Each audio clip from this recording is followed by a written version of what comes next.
Okay guys, mabuhay maligayang pagbabalik sa aking YouTube channel. Actually, premiere night nga ito ng pelikulang Huwag Kang Titingin. Of course, bida dyan sila Sofia Pablo at Allen Ansay at marami pang ibang kasama mula sa GMA Sparkle Artist. But anyways, ayun na nga sinasabi, bulong-bulungan na nag-break na raw sina Sofia at Allen. Yun nga, nahiwalay na raw kasi kapansin-pansin na parang hindi sila ganun katulad dati. Yung may extra sweetness. May mga moment pa nga daw nung nasa dressing room or nasa isang room parang magkahiwalay talaga sila na parang obvious na nilalayuan ni Sofia si Allen. So matunog na matunog, pero sino nga ba ang rason? So kaya lang nga sila ang mga bida sa pelikulang ito, kaya sa kailangan nilang of course hindi maipakita yon, hindi magparamdam. Kaya lang syempre, hindi na namin yun natanong. Actually, sa premiere night naman, wala namang question and answer, wala namang press con. So, lahat lang, matunog lang ang bulungan talaga na parang break na sila. Hindi na sila yung katulad noon na parang kasi silang dalawa, pag magkasama noon, parang akala mo, wala nang ibang kasama eh. Yung lagi na lang ganon. But anyways, kumbaga nakafocus sila sa isa't isa. Pero this time nga, no, kakapansin-pansin, like yung naglalakad sila kanina, nakita nyo naman, nauuna talaga si Sofia at nasa likod na lang si Allen. Kumbaga, kung dati yan, malamang nakakapit si Sofia kay Allen sa braso nito or baka nga holding hands pa, especially na magkasama nga sila sa pelikula. So, kahit dyan, no, yung mga magkakatabi sila, hindi namin nakikita na nag-uusap sila. Parang laging si Sofia ay nakatingin sa malayo. 'Di ba parang gano'n? Si Sofia nga pala ay nasa 'di ba rin siya, Pinoy Big Brother din siya recently. So, isa kaya 'yun sa mga rason, no? Na nung nasa loob siya ng bahay ni Kuya at paglabas niya ng bahay ni Kuya dahil ba medyo matagal silang nagkawalay sila kaya may mga na-realize kaya sila. But anyways, ayan syempre marami nalulungkot ang kanilang mga fans dahil yun nga. Mula bata pa kasi sila, tandem na silang dalawa eh. So, para silang, parang dati, no? Parang Miguel Tan Felix and si Bianca, 'di ba? Parang gano'n nung mga bata sila yung magkakatandem. Tapos nung yun na, nag-iba, nagbagong ihip ng hangin. But anyways, ayan, star-studded din naman ang premiere night ng Huwag Kang Titingin na showing na ngayong Wednesday. Kaya sana supportahan natin ang pelikulang Pilipino kasi talagang sa totoo lang mahirap. Anyways, ayan Guecotin, sakita mo naman parang tingin ko lang parang hindi na sila masyadong magkamuka, no? Nag-iiba na rin ang kanilang mga look na nagmamature na sila. Of course, ito si Sherilyn Reyes Tan, na ang lalaki ng mga anak. Sa bagay, basketball player naman kasi ang Fadir.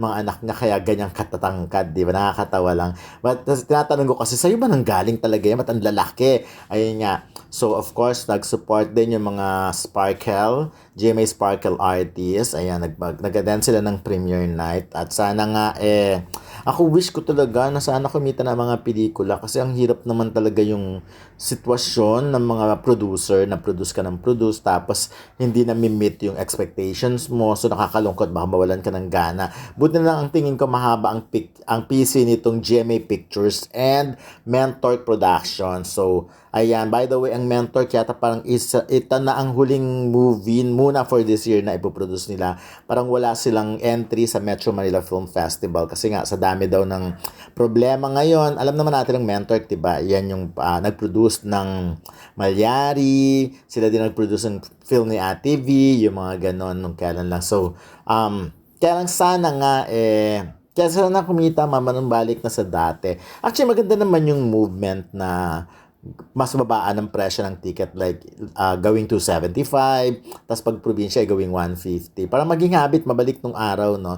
Actually, itong mga taga nga pala, by the way, yung mga taga Sparkle, mabigyan lang siguro sila talaga ng break kasi in terms of looks naman talaga, panalo, artistine. Anyway, isa sa mga dumalo nga ay si Beauty Gonzales na in fairness, talagang siya, magiliw siya sa mga fanay. Of course, si Waki Kiray na nangako yata kay Allen Ansay na talagang a-attend siya ng premiere night. Of course, sila Michael Sager and si Ann Lucas. Okay, ito, kita mo, kahit nung pababa sila, parang hindi na kinakapitan ni Allen si Sofia, at parang kahit magkatabi sila, hindi talaga sila nag-uusap. And anyways, next time na lang, pag nagkaroon pa ng event na nandun yung dalawa, we're going to ask them kung ano na ba ang naging sitwasyon nila. Kasi katulad nun, no, Kung samantalang dati kung nasaan si Sofia nandun din si Allen. Ngayon medyo pinapabayaan na ni ano no, ni Allen kung saan man pupunta si Sofia.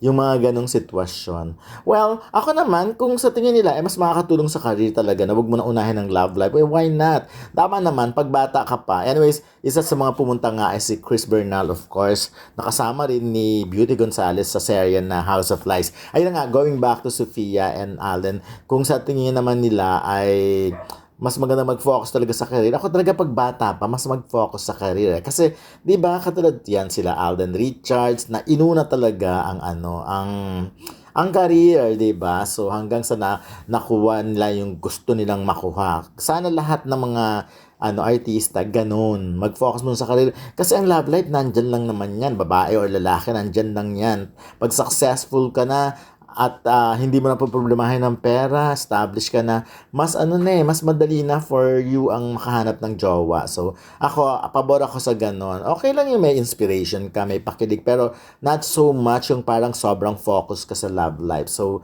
yun lang naman ang point. Anyways, ayan, nakita natin sila Chris Bernal, and syempre, yun na, again, naulitin ko lang, sana panoorin at supportahan natin ang pelikulang Pilipino. Ako, personally, nalulungkot ako because of yung nakikita ko sometimes pag nanonood nga ako sa sinehan, nakikita ko wala man lang pila, yung mga ganon, tapos napakadalang na mga nanonood pag nakapasok sa sinehan, minsan 5 lang kami or ano, unlike before, no, yung mga estudyante. But anyways, eto nga pahulaan, kanino kaya tong bulaklak? Sino kaya nagbigay nito kay Sofia Pablo? Kasi kay Sofia yan, napakalaking bulaklak niya na binigay kay Sofia. Pero sino kaya ang nagbigay? Ibang lalaki kaya o si Allen Ansay?